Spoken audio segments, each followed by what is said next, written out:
Welcome to He's Been Doing It All Day. We're Adam and Symon. This episode brought to you by The Carlton Draft. Check our shirts out on their Instagram at The Carlton Draft. Check us out at Been Doing It All Day. Check the episode out on YouTube Monday night, 7:30. Just search for He's Been Doing It All Day. All right, how good's footy? It's finals week 1. Port Adelaide versus Geelong. This is finals football, baby! Reece Stanley Knife drew first blood for the Hoops before Stephen Motlop did his best HBA ad impression and kicked free from free in the first 3 quarters. At the other end, Tom Hawkins went from John Coleman to Jason Coleman. Unfortunately for Tommy and the Cats, this wasn't So You Think You Can Dance, and he didn't score a perfect 10 from the judges. All he could muster was a 5. 5 straight behinds for the Big Hippo. Knock, knock.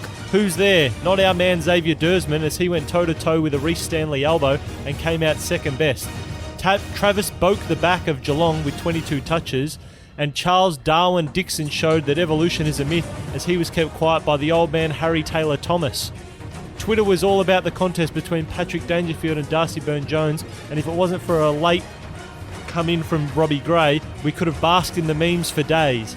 Zach, I can't believe it's not Butters, is a bona fide hardball fiend, as he crashed the pack early in the 4th, split 2 Geelong defenders like a log of wood at Brian Taylor's Romsey farm and set up Peter Laidland's goal.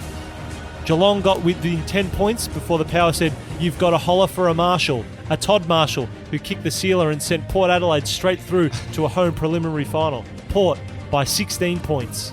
Lions versus the Tigers. Now, this game recap is going to be very tough to read because I think I blacked out for the third quarter.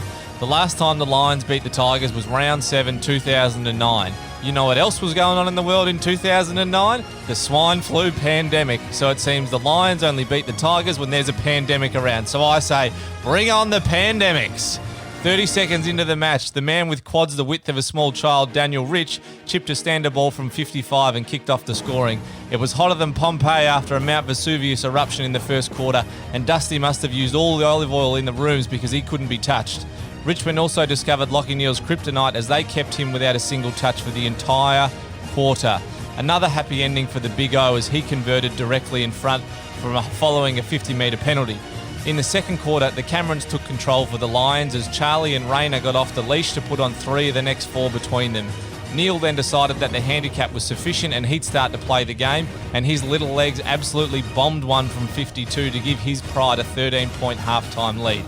As I said, blacked out in the third quarter, can't help you what happened there. Final quarter came and Rewalt brought the margin to under 10, and then early Doing It All Day winner Shea Bolton dribbled one on the left from 30 out, running in the wrong direction through the big sticks. Margin 3 points. Shit. Sorry, Rach, I now have a new love in my life and its name is the Ark. Replays showed that Bolton's ball had hit the post. A goal from Doing It All Day, inaugural guest Huey McCluggage sealed the game. The Lions may be arrested for animal cruelty at the way they threw the monkey off their back. Lions by 15 points. Western Bulldogs versus St Kilda. In an arm wrestle between 2 teams everyone wanted to win, it was Luke Bevragino versus Brett Rattis the Ratton. 2 teams traded blows for the first half, but young gun Max King Henry VIII imposed his will like he was beheading 16th century wives and put up the Saints by a goal at the main break. Patrick Ghostwriter played like a national treasure for the boys from Moorabbin, dominating the ruck battle against the politest man in the AFL, Tim English Breakfast.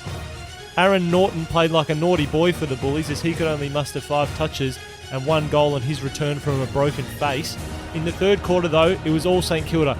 First the skipper with the worst name in the comp, Jaron, then Nicholas Cage himself, Paddy Ryder, and then it was the Dan Butler in the kitchen with a knife as he kicked their 3rd in a row and put the Saints up by 4 before 3-quarter time. Caleb Daniel Johns is a freak. With 26 touches at 80% efficiency, he dragged the Dogs back from the brink, kicking a goal to bring them within 3 points. But the Saints held on. Just. This game was absolutely insane in the It was insane in the memory. It's the best I could do. It was the Saints by 3 points. Pies versus the Eagles. My goodness, what a way to wrap up the week of finals. 2018 Grand Final replay. West Coast can't lose at home, and the Pies staying in 5-star caravans in Joondalup. Nothing says a team is going to lose more than a team not being able to lose. Western Australia is known for their big cocks, but normally of the Dean variety. The Pies flopped their big cocks out in the opening stanza and strutted it around like he had to tuck it in his socks as Mason dobbed 3 goals in the first quarter alone. That's enough dirty talk because he barely had a touch after that. Flying Ryan versus Maynard was the matchup of the night, and there was nothing greater than seeing Liam take a mark out in front and shove the footy into Braden's face. Apologies. Nick Nat went wick-whack all over the Pies for the entire game and absolutely dominated the ruck. The West Coast faithful again proved there's no more biased crowd in the entire country, and I'm all for it. The game seesawed through the second, the third, and into the fourth quarter. That was until Mr. Chickadee Check accidentally kicked one from 40 on the left. Jordan got to going from the pack, and Chickadee kicked another. It looked like the Pies were home. Then JJ kicked one. JD kicked another, and it was back to a single point. The Pies get it forward. McGovern gets a rebound 50, and Pies fans must have felt like deja vu, as it looked like a slingshot reminiscent of the 2018 Granity in the dying seconds. The coast run through the middle, only to be absolutely brick-walled by best on ground Taylor Adams' smother in the middle. Game over. Pies off to a semi. Eagles off to the OBH for a Chardonnay. The Swoopy boys take it by the slimmest of margins, 1 point. And that is it for week 1 of the finals. Finals football, baby. How good. Oh, it was how good. Back. It was footy actually mattered again. I want to throw this to you actually, Justin. As a man who's been, you've been off footy a little bit this year, just the quality, you just weren't happy with it. Give me your thoughts. Yeah, it's awesome. But when finals are going, there's nothing better. 3 points yesterday for the Saints in a 1-point game last night. So you couldn't ask for much more from 2 elimination finals. And I think there's 4 out of 6 teams Victorian are left, and they move on. But the 2 teams from interstate, I think, are sitting extremely pretty. I haven't been convinced with Port Adelaide until I watched them play. It turns out they are so bloody good at football. I've got a take for you, and you know everyone is aware of my undying loyalty and love for Hugh McCluggage, and he kicked that snap that came through that sealed it, and immediately after he kicked it, Vlosten called, "Yep, I touched it," and the camera angle that they had to try and overturn it, it was like the person was sitting in the forward pocket down the other end of the ground. How there was no camera angle better than the one that they had to overturn it was absolutely beyond me. Don't get me wrong, loved having the goal. I definitely think we deserved to win, but I was flabbergasted that there was no better camera angle. Imagine if that was in a grand final. It looked like it was taken on an iPhone. Yep. That video was taken on an iPhone. Someone's just like put the fingers up to zoom in. Like, oh no, God, we've lost the resolution. Yeah, sorry, guys. No, we don't have a better camera angle. Can't do. I was absolutely shocked because he was like, "Yeah, I touched it straight away," and they went to him in the replay, and he's there mouthing to people, "Yeah, I touched it." Spewing. Well, stiff. Yep. I reckon stiff. I'm all about you only get to use the arc if you throw out a challenge, like NFL style. You can only challenge and then they review it. But if you don't do that, too bad. It's your own fault. You have the opportunity, like tennis. Mate. Don't mind that. Who do you reckon's under more heat? Last week we talked about Brisbane. Geelong are under the pressure, and now Collingwood are playing with house money. Catters are 4-12 since winning the 2011 flag, which Chris got absolutely inherited. Like, Simon, you could have coached that team to a flag if you had to. And they're 4-12 since in finals, which Chris Scott wasn't happy that everyone was bringing it up, but facts are facts, my friend. That's not ideal, is it? Yep. And they're playing a Collingwood team which has to fly over from Perth as well, the longest flight in the country, and they have to come and play them. And you're right, Simon. Collingwood have absolutely nothing to lose. Team of destiny, bro. They are absolutely team of destiny at this point. They're like Doggies 2016. Like, they just get to come in. They're super excited. You can see how close they all are. They're frothing it. They're loving how their back's against the wall. There's only one way to go. When your back's against the wall, you can only do one thing. They would be a absolute haymakers. Completely different team. If Howe and Sidebottom were both in the team that was coming back to play the Cats, you'd be like Pies are well and truly the favourites. I think Geelong are the favourites, but I reckon the Pies will roll them again. Geelong is still a good team. They had their best side in on Thursday night, and they gave Port a big shake, especially in that first quarter. I think they just didn't kick straight. And Hawkins kicked 1-5 or 0-5 or something. So no, 0-5, yeah, 0-5 and one on the full.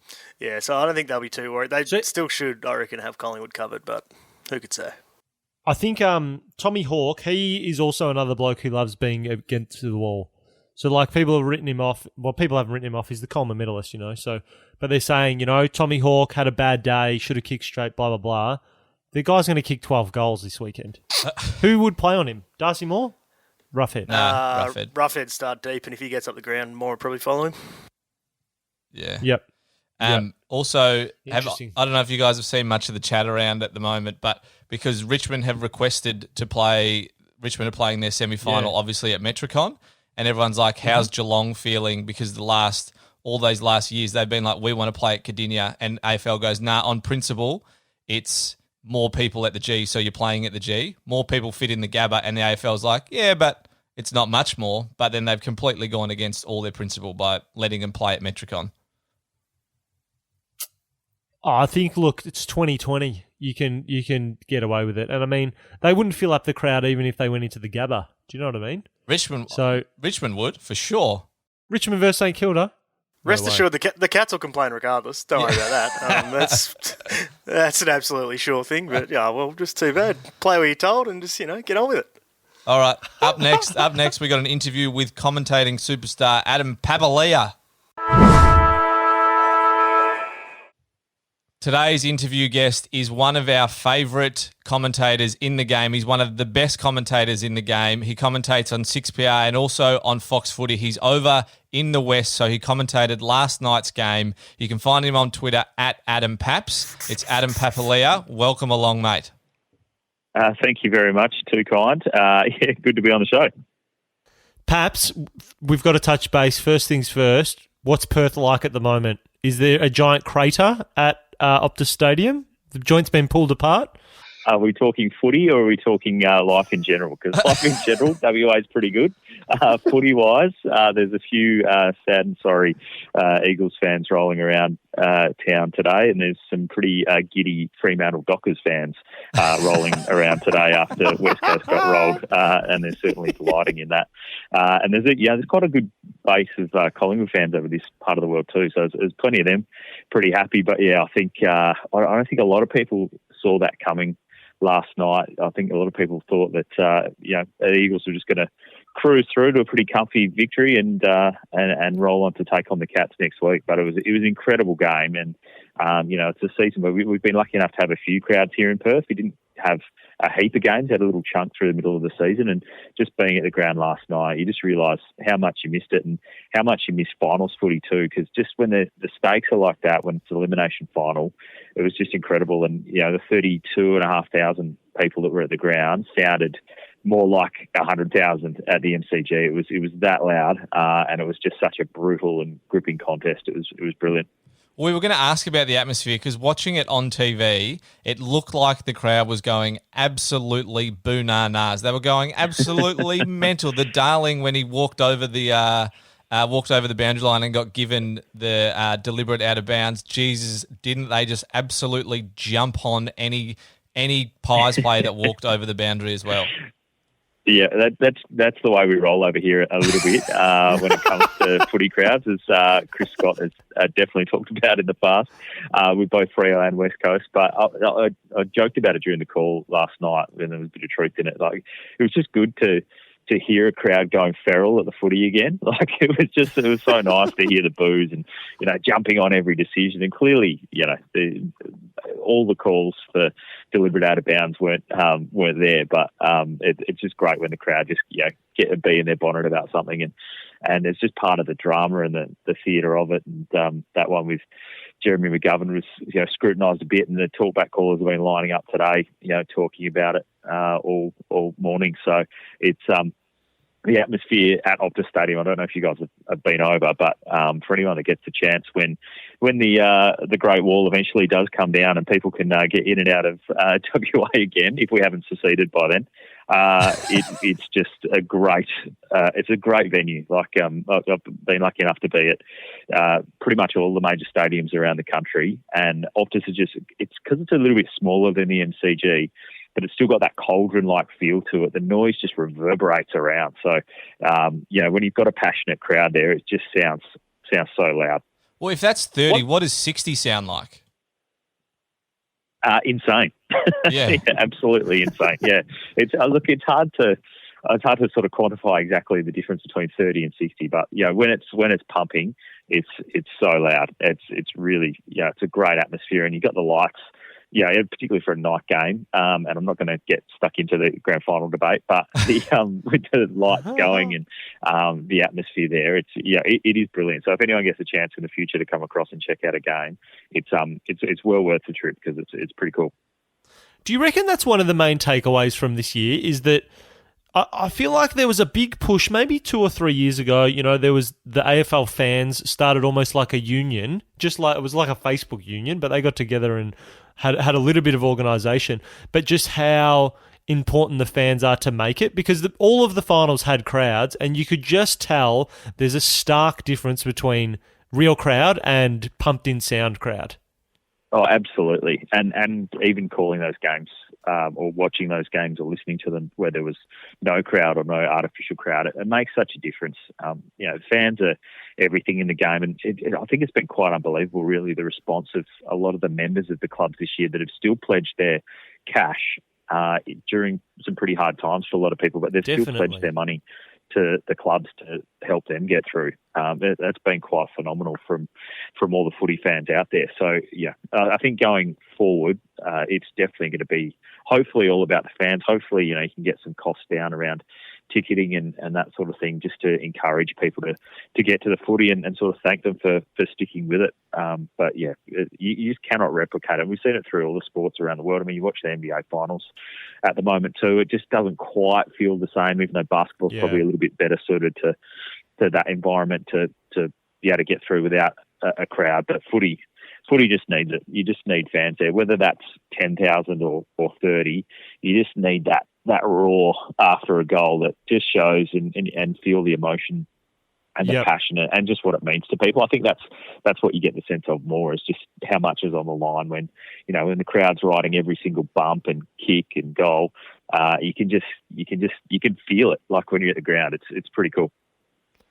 Mate, at the start, Adam mentioned that you were one of our favourite commentators. Now, the fans are important, but so too are the commentators, and you are one of our faves. We wanted to know, who are your faves? Did you have favourites growing up that kind of you wanted to emulate, and then have you got some favourites now that we should really keep an eye on?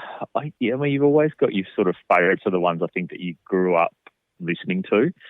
So, and especially being from over here in the West, I mean, it's a bit hard to go past Dennis Cometti, to be honest, with everything that he achieved through his career, and he's obviously still calling some radio over here too. But and I think for me personally, like knowing that someone from WA could, get into the business and have a really good career is pretty inspirational. So Dennis definitely and Bruce McAvaney are the ones you grow up listening to. Tim Lane as well, sort of when he was at the ABC and you're listening on radio. That's sort of what I remember, is sort of sitting at junior footy. My brothers are playing and I'd go and sit in the car and listen to the footy on the radio, Drew Morfitt and Tim Lane and those sorts of people, in the afternoon and just, I just love listening to that. So that was sort of where my passion came from it. And they're sort of the callers that you love, from listening to them when you're growing up. What about a favourite call? Like, is there a favourite passage that you love rewatching or you love hearing? Or because I love the Hutto, the Miracle on Grass comeback, obviously for Lions reasons. But is there a piece that you love as well? That jumps out at the moment. I just think it's just about nailing. Whenever someone nails those big moments, either in a close game or a big mark, when you can sort of call it cleanly and really capture everything. Struggling to think of something off the top of my head now, but probably that finish, was it Sydney Geelong final? where the Swans came back and Nick Davis kicked a couple of goals. I think it was Hutto calling. It was. I see it, but I don't believe it. It was, it's just that when it's in that moment, like as a caller, you just want to be able to nail that moment and sort of do justice to that big moment. So it's whenever someone can sort of do that is pretty cool. And those iconic bits of commentary, I guess, over the years that you sort of stick with, whether it's, Sandy Roberts and Peter Matera setting sail from home in, those early grand finals in 92, that sort of stuff that sticks in the mind. That's the cool stuff. Well, mate, we've got a gold-rolled piece of commentary ready to go for you. All year when we've been talking to players, because we love people who love kicking goals. It started off Tom Papalia, we had him on, we had Zach Tui on, talking about the hungry hippos. We just love people who kick goals because they're like hungry hippos. They kick them, they celebrate them. So, first question is, because you're in Perth, are you still going to be commentating any games for radio over there? Still working through that. Obviously, there's no more games here, so I might get one or two more on the way through. We've been doing a little bit out of the studio, as a lot of people have. So, might still have a game or two up the sleeve. Right. Well, the next time the ball shifts into the forward line and someone snags a goal and is absolutely loving it, it would be a really great honour for us if you used the term hungry hippo. If you just called them that, Shea Bolton on the weekend, you say Shea Bolton, Daniel Rich in a foot race to the boundary line, Shea Bolton on the left, dribbles one through, what a hungry hippo. Perfect. See, it writes itself. Particularly anyone that's trying to have a shot from somewhere where they probably shouldn't be having a shot, throw in the hungry hippo and you watch the crowd go wild. Yeah, I might have the to main get you point. boys in to call it. That sounds good. Yeah, that sounds like a natural fit into a call. Absolutely. Yeah, The main point is that they're going for goal when they really shouldn't be going for goal. That's the main aspect of the hungry hippo nature. Yep. And we love them for it. And to finish off, perhaps our last one, who are your tips for the next two games? So who have you got in Richmond versus St Kilda in your a very objective and unbiased opinion? Well, normally going to script, and I wasn't a great tipster this week, and because I thought probably Geelong and Richmond would both win in the first week of finals. But normally it's the teams that finish in the top four that then get through to the prelims. Not always the case, but you're probably backing the two sides in that did finish in the top four. So, look, you've probably more so in the Richmond-St Kilda game. You're probably favouring the Tigers, probably a bit of a heavier favourite in that one. So I'd be thinking Richmond do get through in that game to take on the Power. The other game's a little bit more intriguing. I mean, Collingwood was so impressive last night. They could really take it up to Geelong, who look a little bit more battered and bruised, I guess. I mean, Joel Selwood's having finger surgery. How's he going to be going into the game? I think probably still the Cats get it done. I mean, if they kicked a little bit more accurately against Port Adelaide, that result could have easily been different. So I'm probably backing Geelong and Richmond, which is a very long-winded way of saying it. But I think those two teams, they're top four for a reason. So you're probably going to back them to get the victory. Perfect. Thanks, Paps. Thanks for joining us, mate. No worries at all, boys. I'll get back to you when I manage to slide hungry hippos into a call at some stage. Is there any culprits you reckon? We had early on, probably in the current teams, Jaden Stevenson he's rife for a hungry hippo. He's definitely in there for sure. I mean, there's a couple of Tigers, like Jason Castagna probably has a shot when he probably shouldn't. And we're not saying this in a bad way at all. We bloody love the blokes that are going for those shots. Brian Myers is a big hungry hippo candidate for sure. Yeah. So we have I actually play with my son. He's only 4. We actually have the knockoff version of Hungry Hippos, which is a lot cheaper, which is Hungry Turtles. So that's what we're used to playing, rather than the Hungry Hippos. So it might be a turtle, it might be a hippo. I'll see what I can slide into the call. I love it. Love it. Paps, appreciate you, mate. Good luck for the rest of the finals. No worries at all. Thanks very much. Time to find out who has been doing it all day. Symon, this week, who did you think did it all day? Well, my original allegiance, I'm always brought to the Doggies because I love them, and I was going to say Caleb Daniel, but they lost and now they're going home. So I feel a slight objection as to doing that. So I'm going to go with Paddy Ryder. He best on. Easily best on. He was a difference maker. 20 hit outs, 10 touches, something like that. Kicked a goal. And then poor bastard tore his hamstring. Yep. With 30 seconds to go. First final he's ever won. He's only played in 4 finals, and that was the first one he was going to win. And and then he tore his hamstring on the one last jump, which was very, very sad. But before that, he was just on a different level. Yeah. Absolutely different level. He would have gone bananas against any Richmond ruck stocks. Yeah. They've lost Soldo, so he would have towed him up this week. So mine is Paddy Ryder. Shout out to the big man. Look, Godspeed. Hopefully you recover really quickly and you can get up for the prelim. Yep. All right, Justin?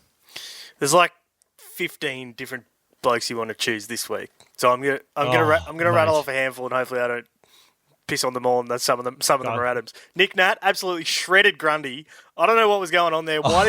Why did Darcy Cameron start every centre bounce that was important ahead of Grundy? Was that like a message, or that was completely bizarre? In his head. He's in Jared his head. Geary going forward and kicking snags again. I reckon that's the second time he's done that in a big game this year. That was just unbelievable. He's awesome. Hamish Hartlett, I reckon, just keeps plodding along. Good player. Would love him in my team. I reckon he's probably he's going as good as he's gone, I reckon, Hamish Hartlett at the moment. And he's one of those. Wines is the same. Wines was unbelievable on Thursday. But I'm going with the great man, Flying Ryan. He was unbelievable last night. Oh, yeah. He can jump. Yes. How high does he jump? Like, how? It's ridiculous. He's getting his shins above blokes' heads. Just straight leverage. It's unbelievable. Kicked a few snags. He does everything. Oh, he does everything. Tackling. And whatever. He's so good. Whatever Maynard has done to him in the past, I don't know what it is, but far out. They're so good. Just that one-on-one is just He was best. awesome. I love watching him play. He's just, and with Kennedy and Darling at worst bringing everything to ground, makes his life so easy. So, Flying Ryan, you're a legend. Yep. Mine this week. So I was going to. Well, you mentioned him in your recap, Simon, but it was going to be Harry Taylor. That is genuinely a guy who's been playing like lockdown back been swingman for a long time. But he looks Taylor like Thomas. he has just learnt how to run. He looks like he was slower than a wet week. But he baby giraffe finding his feet. Yeah, young foal his out in the feet stud. barely get off the ground when he runs. Like he skids. It's like he's trying to ice skate when he's running. But he genuinely kills it. But this week I'm going to the West as well. Even though they lost, Liam Duggan. They're saying he's the new Shannon Hearn, and he had like 8 touches in the first 7 minutes of the game or something. Insane. Mm-hmm. Yeah, he's a gun. West Coast are going to be good for a while, guys. I'm sad to say. Yeah. But they have got that next crop of their guys are bloody. Oh, they kill me. And Oscar Allen stepping into JJ yeah, when I was he's just done going to say. Yep, the medium-sized O. Yeah. He's a gun. Yeah. All right, let's get our tips in for this week. We've got first up Friday night, Richmond versus St Kilda. Who's winning it? I feel like it's an easy one. Yep, Richmond. Easy one. Yep. Are there easy ones in forward? Did you watch last night? Like, I know. Me and Simon tipped the Pies last week. I'm led to believe. Is that correct? Or no, I tipped the Pies. Me and Adam, yeah, Simon tipped the Eagles. Yeah. I said the Eagles. I will also take the Tigers because I picked them to start the finals, but don't know. Metricon. But you know what? I wouldn't be surprised if they get rolled. It wouldn't be beyond the realms of possibilities if they get rolled. Well, no Ryder. Yeah, I think. But they won't. So yeah, without Ryder, I think the Tigers will win. And then how about Geelong versus Collingwood? I've already put on record early that I reckon the Pies will roll them.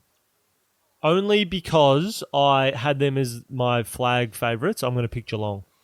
But that's not a confident pick. Every week, everyone writes off the team that lost and is just so jazzed up by the team that won. And we always just think, oh, well, they're in form, but full strength Geelong. The only thing with Geelong that worries me is Harry Taylor and Henderson down back. And you saw a couple of times Motlop got over the back and just absolutely destroyed them. Like they can't keep up. So if DeGoey and all the smalls for Collingwood, Tom, Elliott, those guys get on and off the leash. But I'll stick with Geelong. I'll back you there, Simon, I reckon. They'll bounce back. I think I saw a stat today, the record for the last 5 years, so like since 2015, the teams that have lost the qualifying final are only 6-4 in the semis. So granted, it's a little bit better of a record, but since the pre-finals bye has come in, the record is nowhere near what it used to be. So keep your eye out for that one. All right, that's it for another episode of He's Been Doing It All Day. Check us out. Check it out on YouTube. He's Been Doing It All Day. Just search for that up on Monday at 7:30 and check the Instagram out at Been Doing It All Day. Our shirts are still for sale on there as well. We'll talk to you after round 2 of the finals.